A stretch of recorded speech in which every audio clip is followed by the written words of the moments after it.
Ma'am શું કરાવવાનું છે આજે તમારા હેરમાં? નેનો પ્લાસ્ટિક વેજ. ઓકે, તમે હેરમાં શું કરાવી ચૂક્યા છો પહેલા? મેં સ્ટ્રેટનિંગ કરાવ્યું છે પરમેનન્ટ. ઓકે, તો અત્યારે તમારા વેગન નેનો પ્લાસ્ટિયા કરાવવું છે. ઓકે, તમારે આમાં કેવું છે 70-60% જેવું તમને સ્ટ્રેટ લુક મળશે, પણ જે તમારા સ્મૂથનિંગના કારણે અહીંયાથી અનહેલ્ધી હેર થઈ ગયા છે એ પ્રોપર તમારા હેલ્ધી થઈ જશે. 70% જેવું તમને સ્ટ્રેટ લુક મળશે અને પ્રોપર ટોટલી તમારા હેર જે ડેમેજ થયા છે બધા રિપેર થઈ જશે. તો રેડી ફોર ટ્રાન્સફોર્મેશન?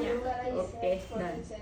તો જોઈ શકો છો આ તમારો ફાઇનલ લુક છે વેગન નેનો પ્લાસ્ટિયા. કેવું લાગ્યું તમને? બહુ જ સરસ લાગ્યું મને. ઓકે, મારું એક ક્વેશ્ચન છે, અને કેર કેવી રીતે કરવાની છે? ઓકે, જો કેરમાં એવું છે કે તમારા એક દિવસ છે ને પ્રોપરલી હેર સ્ટ્રેટ રાખવાના છે અને હેર વોશ નથી કરવાના. હેર ભીના ના થવા જોઈએ, પ્રોપરલી આ રીતે સ્ટ્રેટ જ રાખવાના છે. નાઇટમાં બી સૂવો ત્યારે તમારા હેર આવી રીતે બેડની પાછળ એકદમ સ્ટ્રેટ રાખવાના છે અને પરમ દિવસ વોશ માટે આવવાનું છે. વોશ પછી તમારી સાઇન આ રીતની જ રહેશે અને સોફ્ટનેસ બી આ રીતનું જ તમને લાગશે. આમાં કોઈ લુકમાં કોઈ ચેન્જીસ નહીં લાગે.